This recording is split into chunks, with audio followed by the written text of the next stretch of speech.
Hello students, আমরা hydrogen bonding পড়ছিলাম। তো সেখানে দুটো হোমওয়ার্ক দিয়েছিলাম। একটা হচ্ছে compare the boiling points of orthonitrophenol and paranitrophenol with proper diagram and explanation. তাহলে এই যে দুটো কম্পাউন্ড অর্থোনাইট্রোফেনল এবং প্যারানাইট্রোফেনল, এদের বয়লিং পয়েন্টের অর্ডারটা বের করতে হবে, অর্থাৎ কার বয়লিং পয়েন্ট বেশি। যখনই বয়লিং পয়েন্টের প্রসঙ্গ আসবে, একটা জিনিস মাথায় রাখতে হবে যে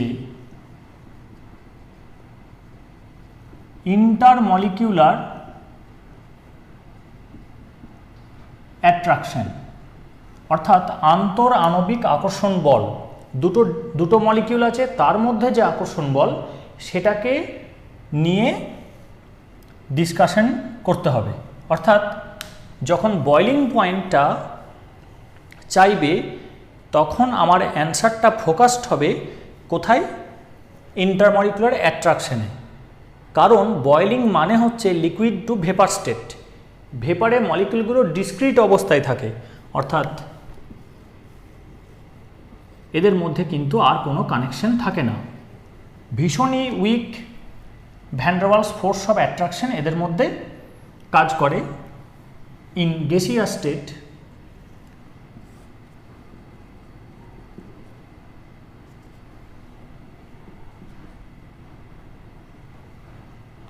(180 প্রেসারে একটা ডেফিনিট টেম্পারেচারে একটা লিকুইড বয়েল করে গ্যাস হয়।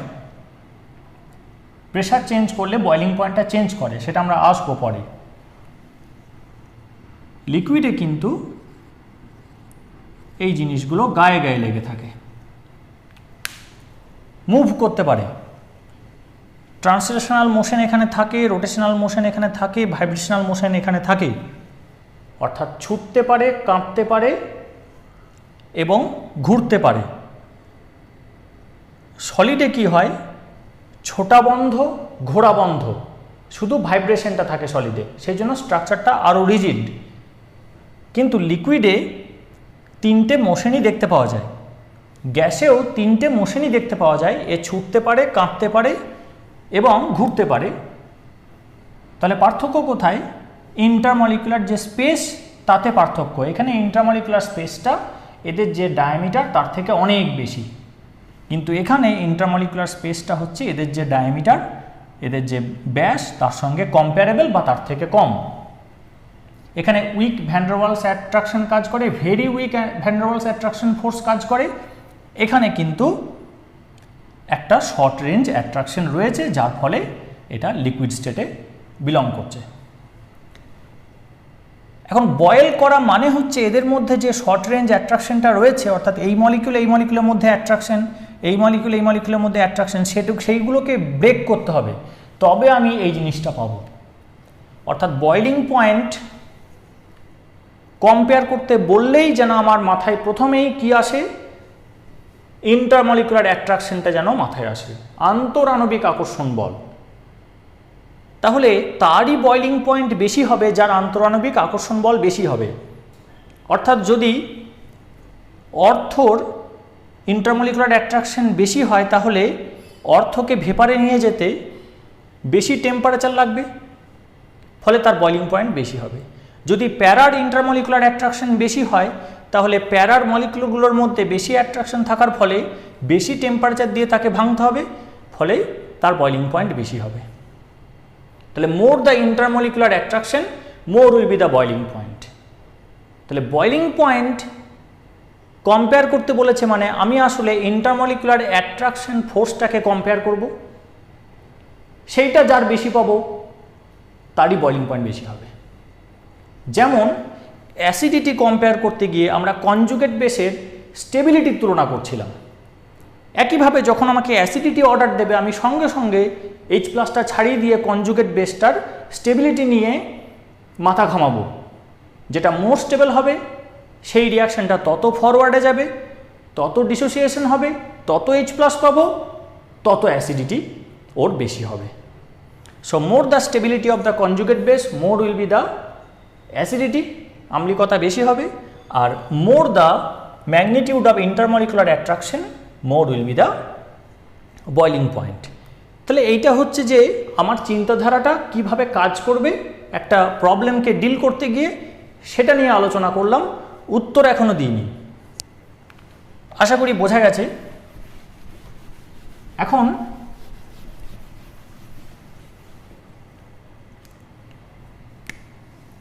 প্রথমে আমি নাইট্রো গ্রুপটা নিয়ে একটু আলোচনা করব।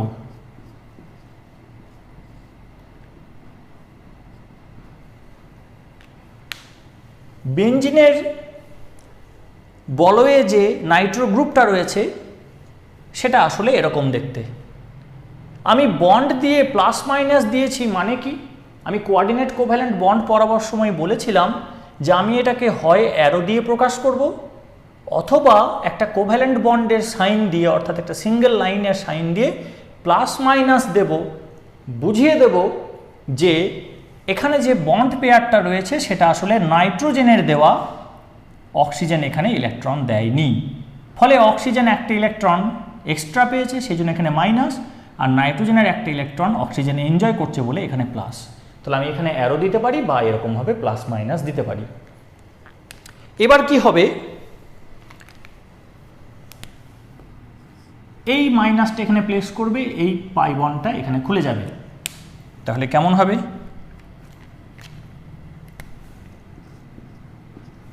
এটা রেজোন্যান্সের সাইন, ঘটনাটা রেজোন্যান্স।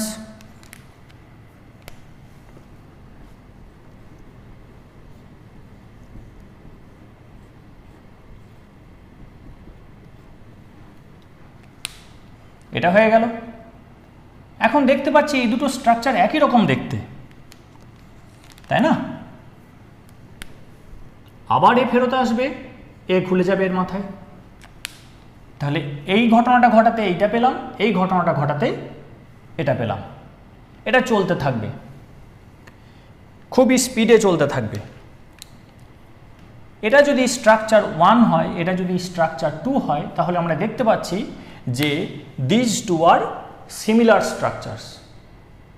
যদি দুটো রেজোন্যান্স স্ট্রাকচার, 2 বা তার থেকে বেশি সংখ্যায় রেজোন্যান্স স্ট্রাকচার ইকুইভ্যালেন্ট হয় ইন অ্যাপিয়ারেন্স, তাহলে তাদেরকে ক্যানোনিক্যাল স্ট্রাকচারস বলে।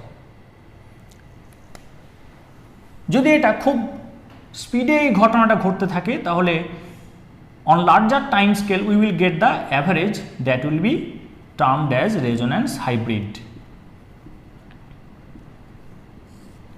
তাহলে কোনটা থাকে আর কোনটা থাকে না, এর অস্তিত্ব নেই, এর অস্তিত্ব নেই। আসলে কার অস্তিত্ব আছে? যেটা আঁকতে চলেছি সেটার। ঠিক আছে, এটা আঁকার সময় খেয়াল রাখতে হবে যেটা সবেতেই আছে সেটাকে আগে এঁকে ফেলবো।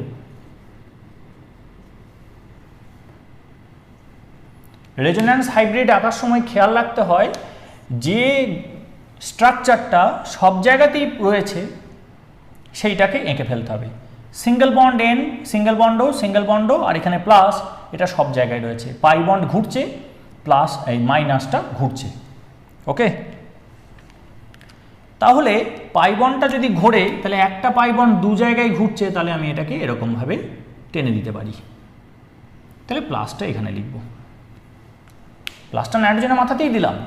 পাই বন্ডটা আমি এখানে শেষ করে দিতে পারতাম, নো প্রবলেম, কিন্তু এটা এই একটা পাই বন্ড দুটো বন্ড এনজয় করছে বলে আমি এরকমভাবে দিয়ে দিলাম, অর্থাৎ ক্লাউডটা এইভাবে শেয়ার্ড হবে। ক্লাউডটার যে ইলেকট্রনের যে ডিস্ট্রিবিউশন প্রবাবিলিটি পাবো, সেই প্রবাবিলিটিটা এরকম থাকবে, বেন্ট অবস্থায় থাকবে। আর কি পাবো? এই মাইনাসটা দুটো জায়গায় ঘুরে বেড়াচ্ছে, এবং এটা আর এটা যেহেতু ইকুইভ্যালেন্ট, তাহলে 50% এখানে সময় কাটাবে, 50% এখানে সময় কাটাবে।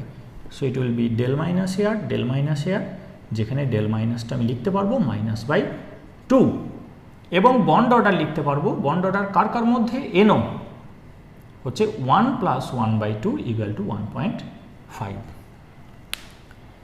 তাহলে এইটা হচ্ছে নাইট্রোর আসল স্ট্রাকচার। তাহলে আমি যখন এই প্রপার ডায়াগ্রাম অ্যান্ড এক্সপ্লেনেশন চেয়েছি, আমি এটাকে নিয়ে এগোবো। ঠিক আছে,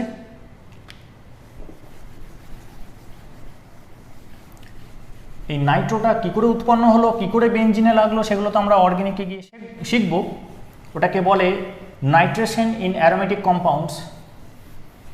12-এ আরও ভালো করে আছে। তাই প্রথমে দেখা যাক অর্থোনাইট্রোফেনল।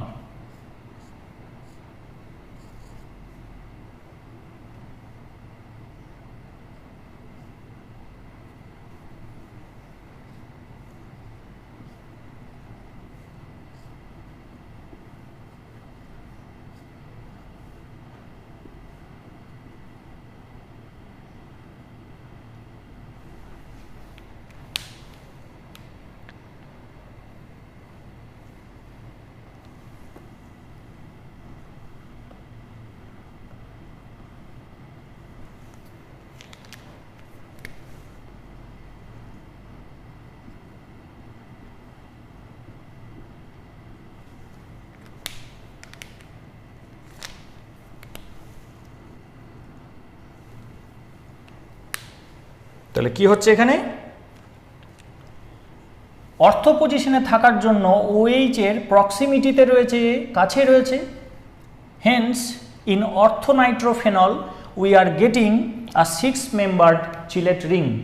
আমরা আগের দিন বলেছি চিলেট রিং মানে হচ্ছে কোনো একটা কম্পাউন্ডে যদি দুটো বাহু থাকে, সেই বাহু যদি এক্সটার্নালি একটা অ্যারেঞ্জমেন্ট করে দিয়ে একটা রিং তৈরি করতে পারে সল্ট ইন্টারাকশনের মাধ্যমে, তখন সেটাকে চিলেট রিং বলা হবে। তাহলে এখানে তৈরি হয়েছে একটা 6 মেম্বার্ড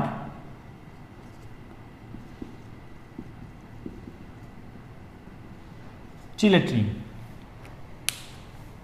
1 2 3 4 5 6 6 মেম্বার্ড। 6 মেম্বার্ড হলে রিংটাতে স্ট্রেনটা কম থাকে বা থাকে না, আমরা সেটা পরে আলোচনা করব কেন 6 মেম্বার্ড হলে সবচেয়ে বেশি সুস্থিত হয়। 7 হলেও হবে, 5 হলেও হবে, কিন্তু 4 8 এগুলো হতে চায় না, 6 হলে সবচেয়ে ভালো হবে। তাহলে একটা 6 মেম্বার চিলেট রিং তৈরি হলো through establishment of hydrogen bond. H বন্ডের থ্রু দিয়ে এটা তৈরি হলো, ফলে মলিকিউলটাতে ডিসক্রিটনেস এলো, রেজাল্টিং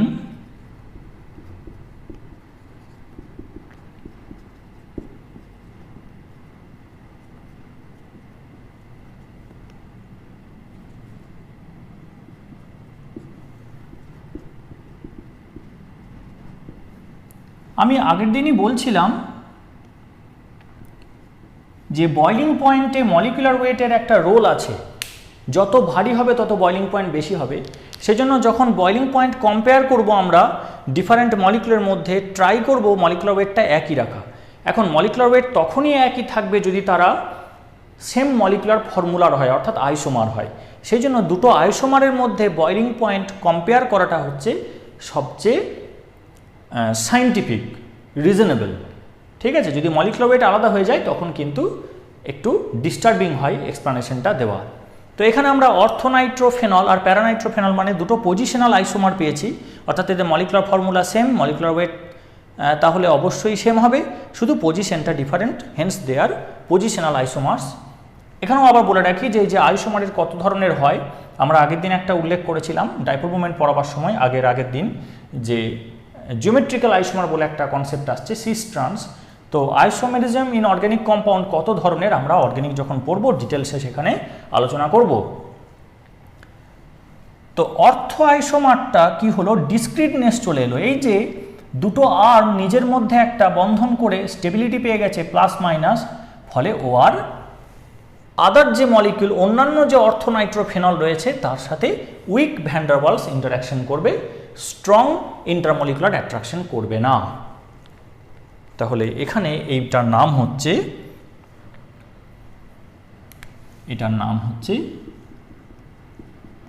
ইন্ট্রা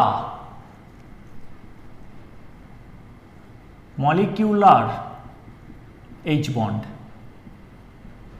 বন্ডিং, ইন্ট্রা অর্থাৎ উইদিন দ্য মলিকিউল, অন্ত আণবিক হাইড্রোজেন বন্ধন, যে কারণে আরেকটা অর্থোনাইট্রোফেনলের সাথে weak van der Waals interaction কাজ করছে। বয়লিং মানে এটাকে ভেপারে নিয়ে যাওয়া, অর্থাৎ এই মাঝের বন্ধনটাকে ভাঙা, এটা উইক, তাহলে কম টেম্পারেচারে ভেঙে দেওয়া যাবে। তাহলে অর্থোনাইট্রোফেনলের বয়লিং পয়েন্ট কম হওয়া উচিত। গেস করছি, অ্যান্সার এখনো কমপ্লিট হয়নি। নেক্সট,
তাহলে এখানে যে দুটো মলিকিউল আমি আঁকলাম এগুলো কিন্তু প্যারানাইট্রোফেনল লিখেছি, এবং এখানে যে দুটো গ্রুপ রয়েছে তারা কাছাকাছি না থাকার জন্য এই ধরনের চিলেট রিং তৈরি করতে পারছে না, ফলে এখানে ইন্টারমলিকুলার এইচ বন্ড তৈরি হচ্ছে।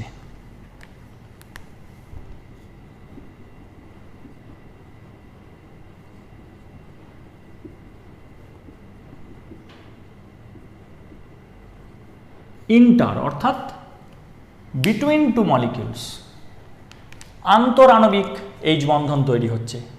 এখানে দুটো মলিকিউলের মধ্যে weak van der Waals attraction ছিল, এখানে কিন্তু দুটো মলিকিউলের মধ্যে তার থেকে 10 টাইমস স্ট্রঙ্গার, যেটা আমি আগের ভিডিওতে প্রথমেই বলেছি, হাইড্রোজেন বন্ডিং হচ্ছে 10 times, almost 10 times stronger to that of weak van der Waals force.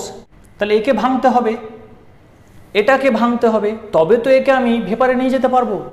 যেমন একটা মানুষ যখন মারা যায় সে নিজেও কষ্ট পায়, পরিবারের লোকজনও কষ্ট পায়। কারণটা কি? সে নিজে কষ্ট পায় কারণ তার অনেকগুলো বন্ডিং আছে, ইন্টারমলিকুলার অ্যাট্রাকশন ফোর্স আছে। কার কার সাথে? পাসবুকের সাথে আছে, ব্যাংকের পাসবই, অনেকগুলো ব্যাংক, অনেকগুলো পাসবই, অনেক টাকা। বাড়ির সাথে বন্ডিং আছে, মা বাবার সাথে বন্ডিং আছে, ছেলে মেয়ের সাথে বন্ডিং আছে, স্বামী বা স্ত্রীর সাথে বন্ডিং আছে। তাই একজন যখন মারা যায় তখন এই এতগুলো বন্ডিংকে ব্রেক করে যেতে হবে, তাই কষ্ট পায়। তাই যার যত বেশি বন্ডিং তার তত বেশি কষ্ট মরতে। যমরাজকে সেখানে বেশি পরিশ্রম করতে হবে। তাই যদি কেউ এই সমস্ত বন্ডিং থেকে মুক্ত হয়ে যায় তাহলে তার কিন্তু মরতে কষ্ট হয় না, পরিবারের লোকেরও হয় না, তার নিজেরও হয় না। সেই কারণে আগেকার দিনে 4টে যে ব্যবস্থা ছিল তার মধ্যে শেষেরটা ছিল কি, আমার ডিটেলস মনে নেই, সন্ন্যাস জীবন। শেষ জীবনটা সন্ন্যাস, ফলে সংসারের বন্ধন থেকে আগেই মুক্ত হয়ে যেত, ফলে তার মৃত্যুতে আর কেউ কষ্ট পেত না। তো সেটা ফিলোসফিক্যাল দিক মানুষের জীবনে। এখানে আমি যদি ওই বয়লিংটাকে মৃত্যু সমান ধরে নিই, তাহলে এখানেও দেখা যাচ্ছে যে যখন মারা যাবে তখন তো কোনো কিছু নিয়ে যাওয়া যাবে না, না ব্যাংক ব্যালেন্স সঙ্গে যাবে, না বাড়ি, না গাড়ি, না স্বামী স্ত্রী ছেলে মেয়ে। তাহলে যেতে হবে একা, ডিসক্রিট হয়ে যেতে হবে একেও। এ যখন ভেপারে যাবে একে একা যেতে হবে।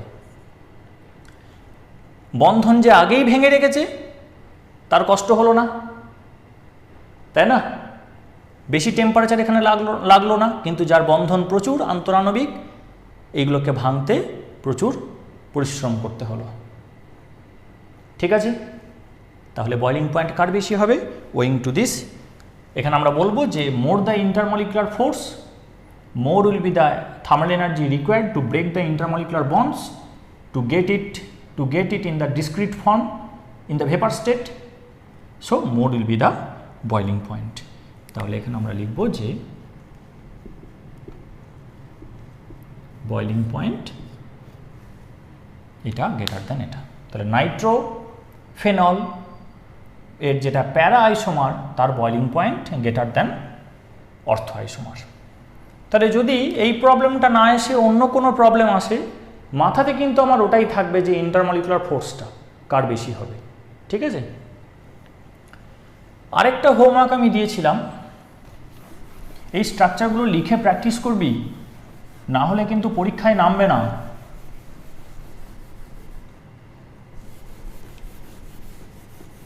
সাতবার পড়ার সমান হচ্ছে একবার লেখা, অর্থাৎ আমি একবার দুবার প্রথমে পড়ে নেব, তারপর কিন্তু একটা পজ দেওয়ার পর একবার লিখবো সেটাকে। পজ কেন না, সঙ্গে সঙ্গে লিখে নিলে কি হবে, ওটা র্যাম থেকে চলে আসবে হার্ড ডিস্কে পৌঁছানোর আগেই। সুতরাং আমাকে একটা পজ দিতে হবে, অর্থাৎ আজ পড়লাম, আজকে রাতটা ঘুমাবো, কাল সকালে লিখে প্র্যাকটিস করব। এইভাবে বারবার করতে করতে ব্রেনের মধ্যে একটা ট্রেনিং তৈরি হয়ে যাবে, একটা প্রোগ্রাম তৈরি হয়ে যাবে যে এই ভালো করে পড়, ও কিন্তু আজ লিখবে না, কাল লিখবে, মনে রাখতে হবে। এই যে মেসেজটা তুই দিচ্ছিস ব্রেনকে, তার ফলে কি হবে, ও কিন্তু মনে রাখবে। আর যখনই লিখবি তখনই ভুল ত্রুটিগুলো তোর চোখে পড়বে যে লিখতে গিয়ে কোথায় ভুল হচ্ছে। পড়ছি এক, লিখছি এক, এরকম হয় অনেকের। যারা লিখে প্র্যাকটিস করে না তারা পড়ে হয়তো অনেক, কিন্তু পরীক্ষায় কম নাম্বার পেয়ে যায়, কারণ তারা প্রেজেন্ট করে আসতে পারে না। ভাবছে আমি ঠিক লিখছি, আমি ডেল মাইনাস ডেল প্লাস তাদের মধ্যে হাইড্রোজেন বন্ডিং এগুলো সঠিক দিচ্ছি, কিন্তু দেখা যাচ্ছে ভুল। এর কারণ হচ্ছে লিখে অভ্যাস না করা। তো পড়াশোনা করতে হবে, সেটার একটা কারণ আছে যে জোরে জোরে যদি পড়ি তাহলে নিজের কানে ঢুকবে, তাহলে আর বাইরের আওয়াজ ঢুকবে না, ডিস্টার্ব হবে না। আর তার সঙ্গে লেখাপড়াও করতে হবে, পড়ার পাশাপাশি লেখা না করলে বিপদ। প্রচুর লিখতে হবে, সব জিনিসই লিখে প্র্যাকটিস করতে হবে, ঠিক আছে। আর একটা জিনিস, যে প্রচুর লিখে প্র্যাকটিস করে তার পরীক্ষায় অনেক সময় বেঁচে যায়, কারণ হাতের ট্রেনিং হয়ে আছে। যেমন আমরা এখন সাইকেল চালাতে গিয়ে ভাবি না যে আমাকে প্যাডেল করতে হবে। আমরা যখন প্রথম সাইকেল শিখেছিলাম তখন আমরা প্যাডেলের দিকেই তাকিয়ে থাকতাম, সামনে তাকাতাম না। বাবা মা বকতো যে সামনে তাকা তুই, এটা সবার জীবনেই হয়। এখন কিন্তু আর ভাবতেই হয় না, এখন শুধু মাথায় প্রোগ্রামিং হয়ে যায় যে আমি এখানে যাব, অটোমেটিক সাইকেল সেখানে নিয়ে চলে যায়। গল্প করতে করতেই আমরা চলে যাই, যদিও রাস্তায় গল্প করা উচিত না। সেরকম যদি বারবার লিখে প্র্যাকটিস থাকে, প্রশ্নটা এলেই দেখা যাবে হাত লিখতে শুরু করে দিয়েছে এবং সে সঠিক লিখবে। ভেবে ভেবে লিখলে যা না হয়, যদি হাতকে ট্রেনিং দেওয়া থাকে বারবার, সে যা লিখবে সে কিন্তু অ্যাকিউরেট লিখবে, কারণ সে ভাবছে না, ভাবলেই ভুল হতে পারে, তাই না। এটা করে দেখিস, আমার মনে হয় লাভজনক হবে, কিন্তু তার জন্য পরিশ্রমটাকে অনেক বাড়াতে হবে, কম পরিশ্রম করলে হবে না। ঠিক আছে, বেশ। কয়েকবার পড়া, একদিন গ্যাপ দিয়ে লেখা, আবার এক মাস পরে আবার পড়ে নিয়ে আরেকবার লিখে নেওয়া, এরকম বেশ কয়েকবার করে দিতে পারলেই ব্যাস দেখা যাবে আর সেই জিনিসটা আমার আটকাচ্ছে না কখনোই, পরীক্ষাতে তো নয়। হ্যাঁ, যেটা বলছিলাম সময় বেঁচে যাবে, সেই সময়ে কিছু প্রবলেম থাকে যেগুলো খুব কঠিন, সেগুলো অনেকে ছেড়ে দিয়ে আসে, তার জন্য সময় পাওয়া যাবে। তাহলে তার অ্যাডভান্টেজ অনেক রকম। এক হচ্ছে সঠিক হলো যে উত্তরগুলো লিখছি, প্লাস আননোন প্রবলেমের জন্য আমি সময় পাবো। আচ্ছা, এই হোমওয়ার্কটা আমাদের হয়ে গেছে। আরেকটা হোমওয়ার্ক দিয়েছিলাম যে 2,6-ডাইহাইড্রক্সি-বেঞ্জোইক acid is almost 800 times more acidic than benzoic acid. তাহলে আমি এখানে প্রথমেই আজকে লেকচারে বলছিলাম যে H+ ছাড়িয়ে দেবো অ্যাসিডিটির কথা বললেই, অ্যাসিডিটির কথা বলবে আর H+ ছাড়িয়ে দেবো, ঠিক আছে।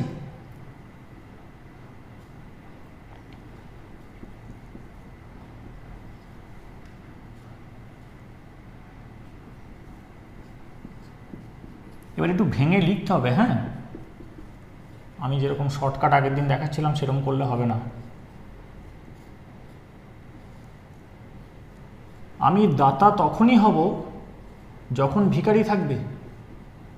দান গ্রহণ করার কেউ যদি না থাকে তাহলে দাতা হওয়ার কোনো সুযোগ নেই। তাই দাতার গর্বিত হওয়া উচিত নয়, আবার গ্রহীতার লজ্জা থাকা উচিত। তাহলে ঠিকঠাক হবে, না হলে গন্ডগোল হয়ে যাবে। তাহলে জল যদি না থাকে, এর ক্ষমতা নেই H+ ছাড়ি, H2SO4 স্ট্রং অ্যাসিড বলি না আমরা, যদি জল না থাকে একটা H+ ছেড়ে দেখাক দেখি, তাহলে এই জল এটা ক্ষার হিসেবে বিহেভ করছে বলেই ও H+ ছাড়তে পারছে। তাহলে এটা অ্যাসিড যদি হয় এটা বেস, আর এই অ্যাসিডের কনজুগেট বেস এটা, আর এই অ্যাসিডের কনজুগেট বেস এটা, এটা বোধহয় আমি বলেছিলাম কোনো একটা ভিডিওতে। তাহলে এইটা প্রথমে দেখাতে হবে। একইভাবে বেনজোইক অ্যাসিডেরটাও দেখাতে হবে। বেনজোইক অ্যাসিডেরটা কেমন হবে?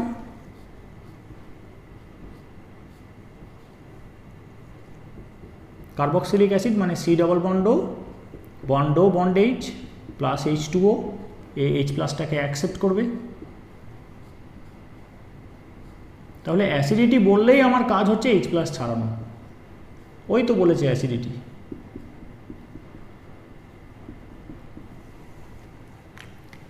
এবার H+ এর স্টেবিলিটি নিয়ে চিন্তা করার কোনো দরকার নেই, জল একে নিয়ে লোফালোপি করে, এ ভীষণই সুস্থিত, অক্সিজেনের প্রচুর লোন পেয়ার আর H+ এর লোন পেয়ার দরকার, তো এর থাকার কোনো অভাব নেই জলে, কেউ বিরক্ত হবে না H+কে। কিন্তু এই যে কনজুগেট বেসগুলো তৈরি হচ্ছে তার স্টেবিলিটি নিয়ে আলোচনা করতে হবে।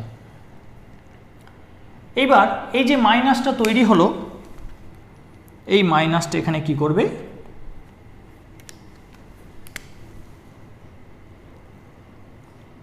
এখানে আসবে, এটা খুলবে, ঠিক আছে, আবার ফেরত আসবে, আমি এখানেই দেখিয়ে দিচ্ছি, আবার এটা ফেরত চলে আসবে, এরকম চলতে থাকবে, ঠিক। তাহলে এটা একটা গড় হবে, আবার এটা এখানে আসবে, এটা এখানে যাবে, আবার এটা ফেরত আসবে, আবার এটা ফেরত চলে আসবে, তাহলে এরও রেজোন্যান্স হাইব্রিড হবে। তাহলে দুটোরই আমি রেজোন্যান্স হাইব্রিড পাবো।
এইটা হচ্ছে 1, তাহলে 2, 3, 4, 5, 6, তাহলে 2, 6 ডাইহাইড্রক্সি বেনজোইক অ্যাসিড।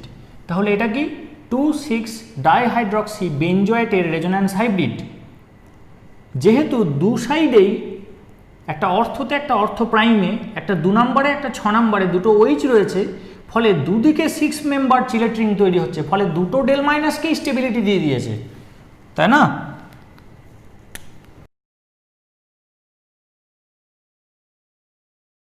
আমার হাতের লেখা ভীষণ বাজে, আমি পড়ে দিচ্ছি। The conjugate base is highly, stability নয় স্টেবিলাইজড হবে, the conjugate base is highly stabilised through 2 6 member Sylhet ring. এটা একটা, এটা একটা, আর এটা conjugate base, establish through H bond, যে চিলেট রিংগুলো তৈরি হয়েছে H বন্ড দিয়ে। তাহলে এই যে মাইনাসটা এই দুজনের মাথায় ঘোরাঘুরি করছে, ফলে একটু আগেই দেখালাম এখানে একটা ডেল মাইনাস হবে, এখানে একটা ডেল মাইনাস হবে, পাই বন্ডটা দু জায়গায় ঘুরবে, ফলে এরকম একটা রেজোন্যান্স হাইব্রিড আমরা পাবো। এই ডেল মাইনাসটা এই ডেল প্লাস দিয়ে হাইড্রোজেন বন্ডিংয়ের মাধ্যমে স্টেবিলিটি পাচ্ছে, এটাও এদিকে পাচ্ছে, ফলে এটা হাইলি স্টেবল হলো। কিন্তু এখানে সেরকম কিছু নেই, এখানে শুধু একটা মাইনাস আই এফেক্ট কাজ করে রিংয়ের, অ্যারোমেটিক রিংয়ের, তাছাড়া আর কিছু নেই, সেটা তো এখানেও আছে। ফলে stability of the conjugate base অনুবন্ধী ক্ষারের স্থায়িত্ব, স্টেবিলিটি অফ কনজুগেট বেস, এটা মাচ গ্রেটার দেন এটা। এখন এটা যদি বেশি হয় তাহলে এটা ফরওয়ার্ড রিয়াকশানটা বেশি করে হবে, অনেক বেশি হবে ফরওয়ার্ড রিয়াকশান, এটা কম হবে। ঠিক আছে, সো অ্যাসিডিটি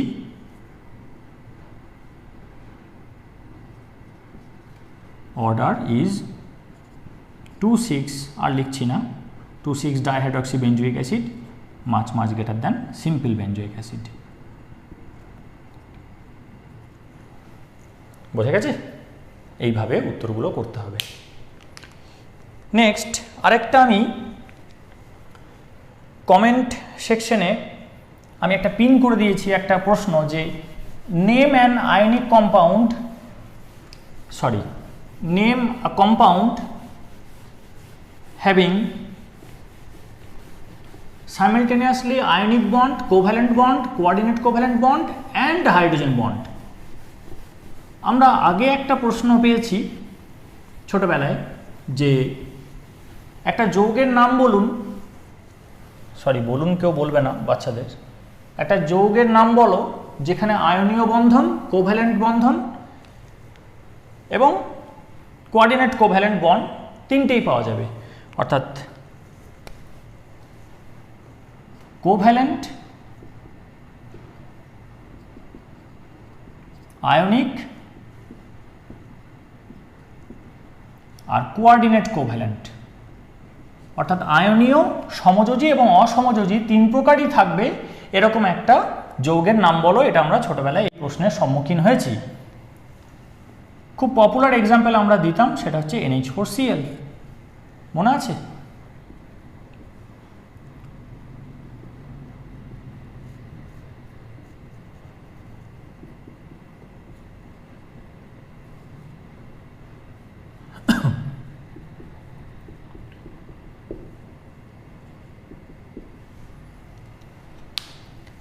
এটা হচ্ছে অ্যামোনিয়া, এই লোন পেয়ারটা H+ কে দিল, H+ এর দুটো ইলেকট্রন প্রয়োজন, তাহলে লোন পেয়ারটা নেবেও, তাহলে এটা একটা কোঅর্ডিনেট কোভ্যালেন্ট বন্ড, এই তিনটে কোভ্যালেন্ট বন্ড, আর এই প্লাস আর মাইনাস এটা হবে আয়নিক বন্ড। আমরা যদি এটাকে আরেকটা সিম্বলে লিখতে চাই,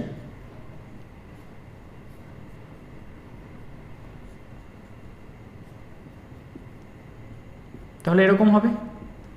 কেন এরকম লিখলাম? কারণ আমরা কোঅর্ডিনেট কোভ্যালেন্ট বন্ডকে কোভ্যালেন্ট বন্ডের আকারে লিখতে পারি, প্রোভাইডেড যে লোন পেয়ার দেয় তার মাথায় প্লাস দেবো, আর যে অ্যাকসেপ্ট করে তার মাথায় মাইনাস দেবো। এবার এ লোন পেয়ার দিয়েছে তাহলে প্লাস হয়েছে, আর এ অ্যাকসেপ্ট করেছে তাহলে মাইনাস হবে। মাইনাসটা দিলাম না কেন? না আগে প্লাস ছিল, +-0, তাহলে NH4Cl এইভাবেও আমরা লিখতে পারি। তাহলে এর মধ্যে কী রয়েছে? কোভ্যালেন্ট রয়েছে, কোঅর্ডিনেট কোভ্যালেন্ট রয়েছে, আয়নিক রয়েছে। এটা ছোটোবেলাকার এক্সাম্পল, খুব পপুলার। এইবার এখন যেটা চেয়েছে সেটা হচ্ছে, বা আমি যেটা দিয়েছি হোমওয়ার্ক, সেটা হচ্ছে এর পাশাপাশি H বন্ডও থাকবে, আয়নিক থাকবে, কোভ্যালেন্ট থাকবে, কোঅর্ডিনেট কোভ্যালেন্ট থাকবে, প্লাস হাইড্রোজেন বন্ড থাকবে, চারটে একসঙ্গে থাকবে। তো তার জন্য আমরা আরও একটা প্রশ্নের উত্তর দিতে পারি।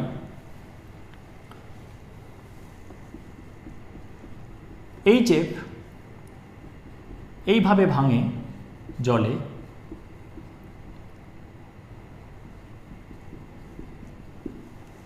ঠিক? এবার F হচ্ছে খুব ছোট সাইজ, ফলে ওই মাইনাসটাও ধরে রাখতে পারে না, সেজন্য আরেকটা HF মলিকিউলের সাথে ও কি করে, হাইড্রোজেন বন্ড তৈরি করে। ফ্লুরিন হচ্ছে স্ট্রংগেস্ট ইলেকট্রোনেগেটিভ এলিমেন্ট, ফলে এই বন্ড পেয়ারটা একটা হিউজ ড্রেনেজ হয়ে গেছে টুয়ার্ডস ফ্লুরিন, তাহলে এখানে একটা হাইয়েস্ট del+ তৈরি হয়েছে। তাই এই ফ্লুরিনের এই মাইনাসটা কি হবে? এই ফ্লুরিনের মাইনাসটা এই এইচ প্লাস, এইচ মাথায় যে ডেল প্লাস আছে এটা অলমোস্ট ইকুইভ্যালেন্ট টু প্লাস, এটা এনজয় করবে। ফলে এতে কি হলো, এই এইচের হিলিয়াম গ্যাসের বিন্যাস পাওয়া হলো, স্টেবিলিটি পেল, আর এই এফ তার মাইনাসটা আর ধরে রাখতে অসুবিধা হচ্ছে না। এইটা কিন্তু আমি যদি তার হোমোলগে চেষ্টা করি তাহলে কিন্তু হবে না। হোমোলগ মানে আমি যদি HCl এটাকে ট্রাই করি তাহলে এটা হবে না, কারণ Cl মাইনাস স্টেবল, মাইনাস ধরে রাখতে পারে, দেওয়ার জন্য ছটফট করছে না। আর Cl অতটা ইলেকট্রোনেগেটিভ নয় যে এখানে একটা হিউজ ডেল প্লাস তৈরি করবে যে মাইনাসটাকেও টেনে নেবে। ফলে এখানে কিন্তু এটা দুর্বল, কাজ করবে না। তাই এই ইউনিটটা পাওয়া যায়, this unit has existence but this unit has no existence. তাই আমরা বলতে পারি, একটা প্রশ্নের উত্তর দিতে পারি যে HF2 minus exists but HCl2 minus does not exist। বোঝা গেছে? এবার আমি যদি প্রথমে কি করেছি, HF জলে ভেঙে এটা তৈরি করেছে, তারপর এটা আরেকটা মলিকুলের সাথে এরকম একটা অ্যাডাক্ট তৈরি করেছে এটা, কিন্তু আমরা তো একটা H3O+ পেয়েছি দ্রবণে। তাহলে আমি যদি এখানে KOH দিই তাহলে কি হবে, KOH অর্থাৎ পটাশিয়াম হাইড্রোক্সাইড দিলে K প্লাস আর OH মাইনাস, এই OH মাইনাস আর এটা কি হবে, জল হয়ে যাবে। এই F মাইনাস কি হয়েছে, এটা তো এখানে এসেছে যেখান থেকে আমরা এটা পেয়েছি, তাহলে পড়ে থাকবে K প্লাস। তাহলে আমরা এটাও লিখতে পারি যে KHF2 exists but KHCl2 does not exist। বোঝা গেছে? এটা উত্তর দিতে পারি।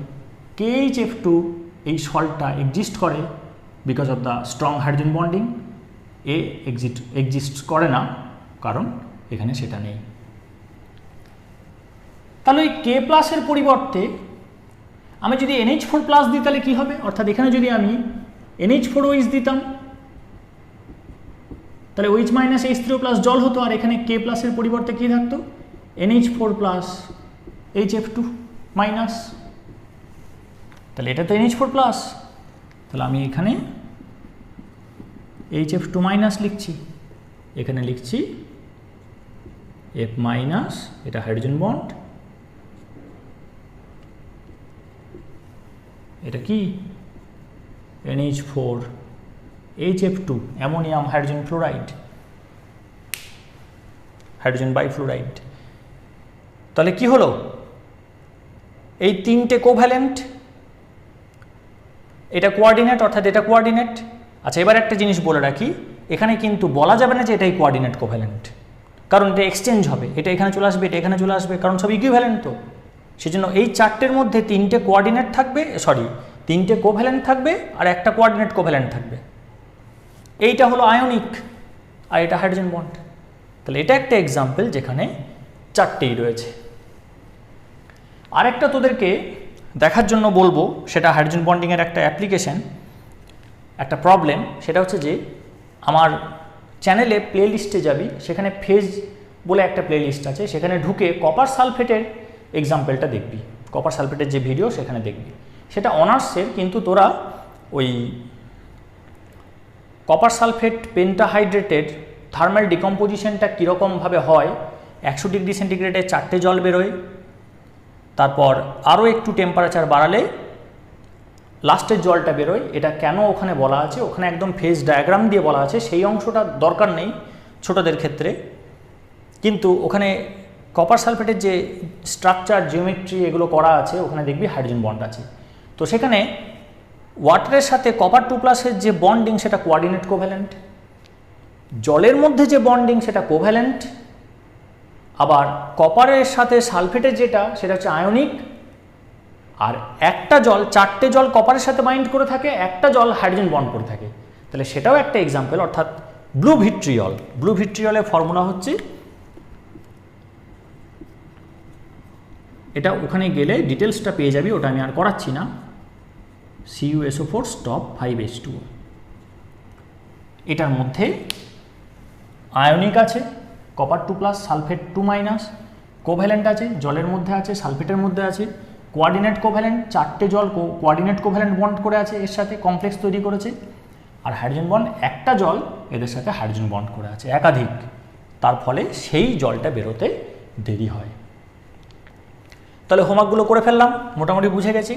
আর একটা H বন্ডের দুর্দান্ত অ্যাপ্লিকেশন হচ্ছে, আমরা যেটা পড়েছি বা আবার পড়ব, সেটা হচ্ছে অ্যানোমালাস এক্সপ্যানশন অফ ওয়াটার। সমস্ত পদার্থ টেম্পারেচার বাড়ালেই ভলিউম বাড়ে, এক্সেপ্ট ওয়াটার। ওয়াটারের ক্ষেত্রে কি হয়, ভলিউম বাড়ানোর সাথে সাথে টেম্পারেচার বাড়ানোর সাথে সাথে প্রথমে ভলিউম কমে, তারপর বাড়ে, অর্থাৎ ভলিউমটা মিনিমা দিয়ে যায়। তাহলে ডেনসিটি কি হবে, ম্যাক্সিমা দিয়ে যাবে।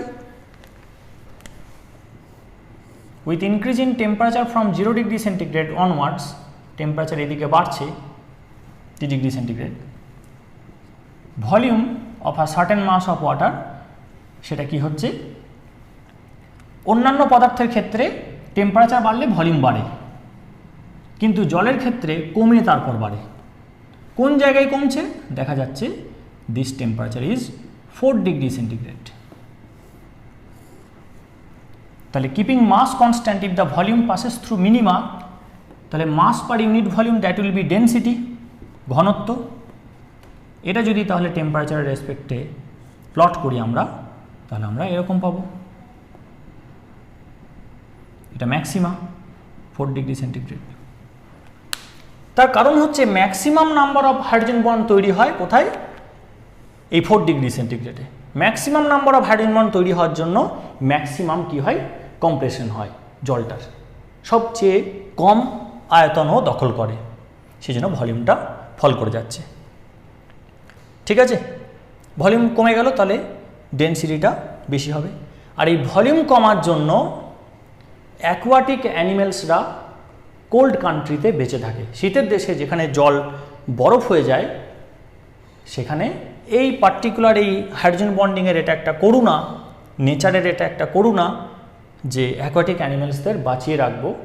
যদি জলটার এরকম হতো যে টেম্পারেচার বাড়ার সাথে সাথে ভলিউমটা বাড়ে, তাহলে কিন্তু শীতের দেশে যেখানে 4-5 মাস একদম বিলো ফ্রিজিং টেম্পারেচার থাকে, সেখানে কিন্তু এন্টায়ার ওয়াটারটাই বরফ হয়ে যেত এবং অ্যাকোয়াটিক অ্যানিমেলসরা সব মারা যেত।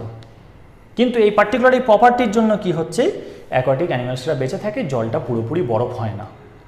এটা তোরা কেন বরফ হয় না এন্টায়ার ওয়াটারটা, এই প্রপার্টির জন্য, সেটা কমেন্ট সেকশনে এক্সপ্লেনেশনটা দিবি। ঠিক আছে, ওকে, থ্যাংক ইউ। নেক্সট আমরা একটা দুর্দান্ত টপিক পড়ব, that is molecular orbital theory. Thank you.